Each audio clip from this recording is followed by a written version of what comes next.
My wife abandoned me 2 months ago to find herself. Ooh. Oh no. My wife abandoned me 2 months ago. Nah, that's one of those opening lines that immediately makes you sit up. You already know this isn't some cute misunderstanding. Then he starts talking about caring for her mom, the dementia in her family, and all the sacrifices they made together. Bro was planning retirement adventures. She was apparently planning a solo mission. And then a note, the job's gone, and so is most of the savings. Wait, what? Yeah, this story just hit the gas. These never end good. Oh. My wife Mary's family had a history of dementia, developing memory issues in their mid to late 50s. Her mom, grandmother, and several other relatives on her mom's side have developed dementia. Her mom lived with us for 4 years until earlier this year. Her father is dead. Our kids are independent and out of the house. Oldest is in her last semester of college and the youngest is enlisted. The last 4 years were tough on us. Our kids, daughter moved for college but moved back for a little bit during COVID, and our marriage. Living with someone with dementia is brutal. We have talked a lot last year about taking the remaining college fund and our regular savings, selling or renting the house. We were ready to downsize anyway, quit our jobs and travel for a year or until the money runs out. We just had to wait for her mom to move into a home. I understand her anxiety about developing dementia, and I was burned out. You live through COVID, working remote, a wife working remote, a college and high school student taking remote classes, and a mother-in-law with dementia, and you see how you hold up. Space finally opened up, and we were able to move her mom into a care facility. I thought I had a chance to breathe. When we moved Mary's mom out, Mary's mental health took a huge downward spiral. I went from caring for her mom to caring for her. She felt guilty about putting her mom in a home and had lots of anxiety about developing dementia. Our plan was to start our traveling summer 2024, and this story is in 2023. 2 months ago, I get home and she left a note. My friend calls it Exhibit A. Basically, she was going on our trip without me. She had quit her job, took most of our savings, and wasn't sure when she'd be back. So she turns off her location. Every call goes straight to voicemail, and this poor guy is left staring at his phone like it's magically going to ring. Nah, that's a whole parade of red flags. Then he has to lock down the bank accounts, call a lawyer, and realize the legal system basically says, good luck. Meanwhile, she's posting vacation pictures like everything's perfectly normal. Bro's stressing over bills while she's collecting sunsets. This keeps getting crazier. Maybe a year, maybe sooner. She knew I'd understand. Her location is turned off. My calls go directly to voicemail. I texted the kids a picture of the note. That's terrible. We have our checking accounts for direct deposits of our paychecks. Did she really thank him publicly for letting her take the trip? I'm sorry, what? The man's juggling the mortgage, cars, insurance, and every other bill while she's living her best influencer life. And she's acting like he signed off on all of it? That's some Olympic-level delusion right there. Then the comments start calling her out, and honestly, they're asking the same questions we're all thinking. But trust me, she's not done surprising everyone. Transfer most of it into a joint account to pay the household bills and savings. We both have access to the main savings account. We have joint credit cards we use for household expenses. The 2 cars and mortgages are joint. We both also have our own small savings account, our own retirement accounts, equity funded, and our own credit cards for gifts and fun things. I closed all joint cards and accounts. I waited a month to see if she'd come back, hopefully before she spent our savings. After receiving only 1 text the first month, I went to a lawyer. She basically said that there was very little to do right now, other than changing the beneficiaries of my retirement account and life insurance. Yay, my wife gets nothing else if I die alone while she's having our adventures. It was only a month and there was no way to serve her papers. My lawyer advised me to keep paying the mortgage and the cars. The cost of trying to get a judge to approve the sale of joint assets was more than making payments. I didn't want to ruin my credit by letting one of our cars get repossessed, but I couldn't sell it because she's on the title. I get random texts and she sporadically posts on Instagram. Of course, she has her comments turned off. I want to block her so bad, but my lawyer advised me that it's better to maintain a communication channel that's not through our kids. Her last post was from Hawaii. She put in the comments how great a husband I was for letting her take this trip. Whoa. I'm barely making it. paying 2 cars, a mortgage, household bills, insurance, hoping there are no emergencies because I have no savings. And she's enjoying our trip. Her. I'm so pissed at her. Wait, she actually believes she's coming back to the same marriage after all this? Bro, that's like setting someone's house on fire and asking if movie night is still on Friday. Even when he asks for an address to serve divorce papers, she brushes it off like it's no big deal. Meanwhile, he's finally getting legal advice that gives him a little hope. The mood starts shifting, and honestly, I didn't expect that. But things are about to take another turn. I helped take care of her mom for 4 years, and her when she fell apart after her mom moved into a memory care home. And she returns the favor by abandoning me? I'll never get to this trip, and I'll have to put off retirement. My only solace is my kids are pissed at her too. They'll probably forgive her eventually. Double f*** her. I'm no fool. She's hooking up with guys. She looks good. She'll have 0 problems getting men. I texted her and asked if she was sleeping around. A week later, she responded that wasn't true. Sure. So I'm drinking alone on a Friday night, and she's somewhere, probably on a beach, enjoying her life. Edit, my lawyer has given me a bunch of advice and options. It was just way more than I could possibly include in this post. I could definitely push the issue harder, and I might need to at some point, but all that work is very expensive. Finding her, serving her, getting a judge to sign off, that's not cheap. I'm following up soon. I plan on talking about savings and my finances. Until I paid all the bills and realized how little was left, it didn't hit me that I had to worry about money. And then relevant comments. Somebody says, thanking you for letting her take this trip is basically her saying, when I get through living this single life, I'll be coming back to the comfort and security of a married life. When she returns, I'd say, welcome home. Here are your walking papers. And OP responded, she is 100% under the delusion that she's coming back to a marriage. She had a few conversations with our daughter, and she's convinced I'll understand and forgive her. So she is speaking to the kids. Get the hell out of So here. disgusting. You freaking delusional bitch. Another comment. Tell your daughter to pass along the message that you're filing for divorce for abandonment and see if this gets you some traction. I don't generally like the idea of going through kids, but they need to have your back on this. Maybe even tell her they'll cut her off as well if she keeps doing this to you and the family. Maybe even start posting about how she's living the good life and letting your kids and family know what kind of pickle this has put you in. Everyone probably assumes you're on board with this if you're not purposefully driving the true narrative.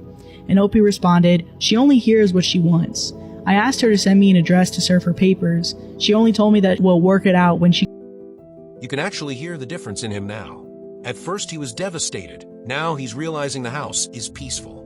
No constant stress, no non-stop caregiving, just silence. That's bittersweet, man. 25 years together, and he's slowly accepting that life might actually be easier without her around. Then he admits he's checking every sound, every camera, expecting her to come back. Phew, that's rough. And guess what?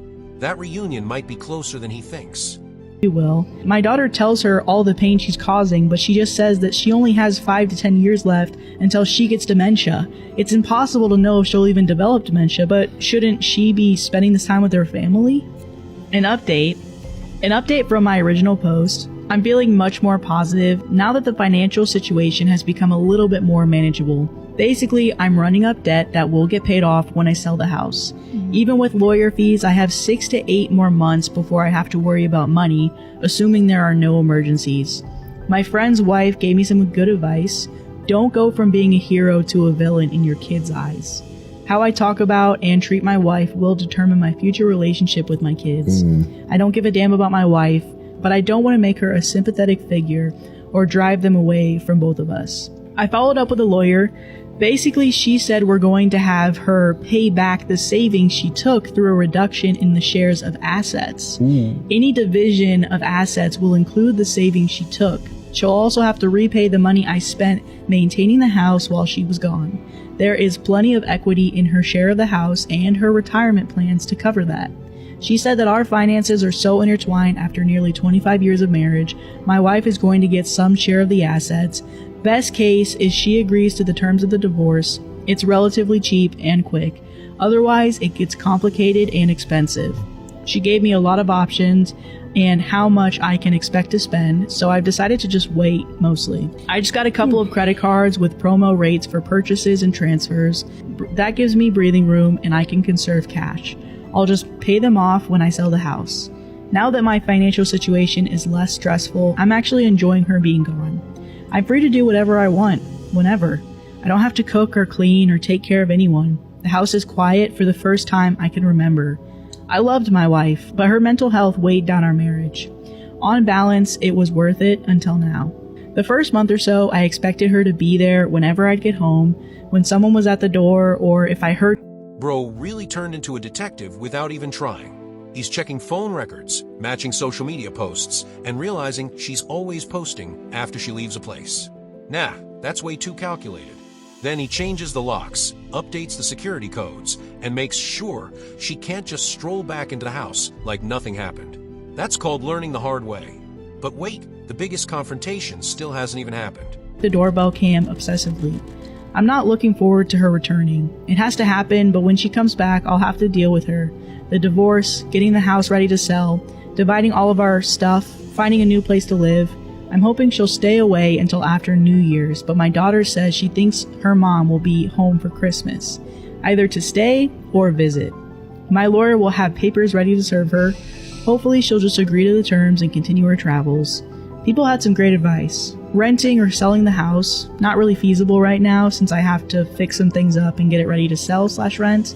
Since I need a place to live at the moment, I'll net each month rent minus mortgage minus rent on a new apartment minus storage unit equals it's not worth it. My kids' rooms are still full of their stuff. I don't want to spend the time and effort to clean them out and put them in storage. Getting a HELOC, this was great advice. I didn't realize I needed both people to get a loan. If I need more money, I can go this way. In the short term, the promo rates on the credit cards were cheaper and easier than getting a HELOC. Serving my wife divorce papers or getting divorced in absentia, this is something I might need to do eventually, but the cost in lawyer fees goes up exponentially in cases like this. I'm comfortable just waiting for now. Look at the phone bill to see where she's at and possibly going. I did look at her usage and I did notice that she doesn't post on social media until after she leaves a place. She is so calculated and it's sick. Yes. Like when she posted about Hawaii, she made a call that day that originated in Los Angeles. She posted about a cruise and I figured out the dates, trying to serve her at the port possibly. A cruise? A cruise? Can you imagine hopping off the boat and getting served at the pier? And here she is finally back. I was waiting for fireworks, but this dude stays unbelievably calm. Honestly, that probably shocked her more than if he'd started yelling. She says she left because she didn't want anyone talking her out of it, and somehow expects that explanation to fix everything. Ugh, that's not how trust works. Every answer she gives somehow creates two more questions. And then she reveals what she really wants. But it ended a couple of days before she posted. She tried adding international calling to her line, but I blocked it, so she removed her phone from our account. Relative comments. So, oh my gosh, I am infuriated on your behalf. The audacity of, my husband is so great for letting me take this trip. The petty in me hopes she'll be home for Thanksgiving because I want her world to explode. And then Opie responded, she told her family she won't be home for Thanksgiving. Nobody told her my daughter and I are spending Thanksgiving with her family though. She could see the posts of us having a good time without her. And then somebody else said, please change the locks on the house so she can't just waltz back in while you're out one day. I'm so angry for you. I've been married for 23 years, and if my husband did this to me, God help anyone between me and him. And Opie said she left her keys. I changed the code on the security system, the passphrase, and password. I also found a new hiding place for the emergency key we had in the backyard. And then somebody else said, so she's just gonna blow through all the money and then just assume she'll take her back and care for her when dementia hits her? And Opie said, seems to be her plan, but it's not mine. And then there's updates. Okay, so my wife texted me in the middle of December that she'd be home for Christmas. I told her that we, our daughter and I, would be at my brother's. She obviously wasn't welcome. I'd leave her car in the driveway, in the fob in the backyard. She wasn't allowed in the house unless I was there. She didn't have keys to get in. She spent Christmas with her sister. When I got back, I met with her. I decided not to be overly confrontational because I didn't want to give her the satisfaction of thinking I cared enough to be mad. She was taken aback about how detached I was. I could tell it bothered her that I didn't show much emotion, not even anger. I just wanted her to agree to a divorce. I asked why she left without telling anyone. She said she didn't want to wait a year. She didn't want anyone talking her out of it, and she didn't want to work anymore. She just wanted to leave because her mental health got worse. I'm sure it was mostly because she didn't want me to stop her from taking the money. She knew I would take care of everything with the kids and the house when she left. We had decided to go summer of 2024 for a few reasons. Packing everything and getting the house ready to sell was going to be a lot of work. We wanted to make sure our daughter graduated college, got a job, and was settled. We wanted to make sure we had money when we got back. We wouldn't have a house, cars, or job, so we just needed money because it could take months to find work and a place to live. We didn't want to have any worries or deal with a mess back home. At some point in our planning, she began questioning to herself, not me, if she ever wanted to go back to our old life. She didn't want to work full-time or buy a house or stay in one place after we got back. She wasn't sure what she wanted, but she didn't think she would figure it out talking to me. I told her that's the reason we were taking the trip, to figure things out together, to see what we wanted for the next part of our life. I asked her why she didn't just get a divorce before she left. Then she wouldn't have to do this behind our backs, and she would have plenty of money without stealing our joint savings. She claims that she didn't want a divorce, that she wanted us to live whatever life she figured out. I told her that's not how marriages work, one person deciding for the other. In talking/texting our daughter, her family, my texts, and voicemails, she realized I might not forgive her. She was right about that. Might. So she might have to visualize a future without me. No, you start visualizing a future without me. Are you crazy? This is where I hope she would say some stupid like she was going to squander all of her money living in a van and make travel vlogs, or she met some guy that she needed to wire money to so they could open an ice cream shop in Alaska. Instead, she wants to be a digital nomad, working part-time, fully remote, and living in new places. She tried to convince me to go with her, but I'll never be able to trust her, plus I don't love her anymore. Traveling like that for a few years doesn't sound bad, but she doesn't have a job or any work lined up. She's not in her 20s, and that way of living will get old quick. No close friends, no family. I want her to make it work so she won't be here trying to get back in our lives. Wait, so after disappearing with the money, she's basically saying, hey, come live this new life with me. Seriously, that's the sales pitch. Bro's face probably didn't even change because he'd already checked out emotionally. He tells her flat out that the trust is gone, and so are his feelings. Once someone breaks the foundation like that, good luck rebuilding it. But the family hasn't had their final say yet. Number 1, how are the kids doing? Our son wouldn't have seen us the entire time she was gone anyway. He only responds to her with very short texts. He told me that she wanted to see him, but he said that he was too busy and he wouldn't be able to get away. He lives in the barracks, so it's an easy excuse to avoid her. My daughter stopped talking to her/texting her. She's pretty upset. Her worry turned to anger when she realized her mom wasn't having a mental breakdown, but just being selfish. If her mom was sticking around, they could probably work through it eventually. I just care that my daughter is happy, so whatever she decides, I'll support. Number 2, did she spend all of the money? About half. I think she realized she needed to figure it out before she completely ran out of money. 3, did she sleep with anyone? I didn't ask because I didn't care. Asking would imply I wanted her back, or it would matter. Even though I didn't ask, she claims she didn't. Not sure if she's lying or not. She might just be saying that because she doesn't want the kids to have another reason to be mad at her. 4, does she feel bad for what she put us through? She claims she does, and she wishes she had handled it differently. She said getting away and figuring herself out was best for her. I told her she was just being selfish, and when she first left, we were worried if something would happen to her and we would never see her again. She always has been self-centered. I told her she's taking the easy route and letting everyone else handle the difficult parts. If she gets sick, kids will take care of her. Goes broke, lives with family. Abandon everything, they'll forgive her. She thinks her siblings and our children will let her live with them like we let her mom live with us. Oh, hell no. I'm sure when she visualizes her future, she sees our kids there. They might not be, and definitely not in the same way they were before. Now we find out how the kids handled all this, and honestly, that's heartbreaking. The son keeps his distance. The daughter goes from worrying about her mom to realizing this wasn't some mental collapse. It was a choice.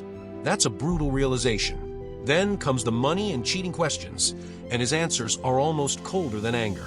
You can tell he's emotionally exhausted, but he's finally ready to say exactly what she's needed to hear. Despite how it might sound, I'm actually really happy with how it all turned out. Our divorce is far from final, but we agreed on the big things. We'll sell the house, how to split the retirement and profit from the house, how to pay back the money she took, and what I spent maintaining the household. I got most of what I wanted from the settlement. She'll soon be mostly out of my life. I won't have to pay alimony, and because she's choosing to make significantly less money than I was, I won't be forced to support her. That would be a kick to the teeth. She isn't my responsibility anymore. I won't have to care for her if she does get sick or goes broke. I figured I'd start dating again. I didn't realize a 50-year-old man with children out of the house, a good job, and in decent shape would be a catch. I'm not fighting women off with a stick, but I've had a lot more interest than I expected. It's been kind of nice meeting new people. I've worked out the numbers and I'll be doing pretty well after everything is settled. I only have to support my... Nah, this is the ending I was hoping he'd get. He calls out the selfishness, gets a divorce agreement that actually protects him, and realizes his future isn't over after all.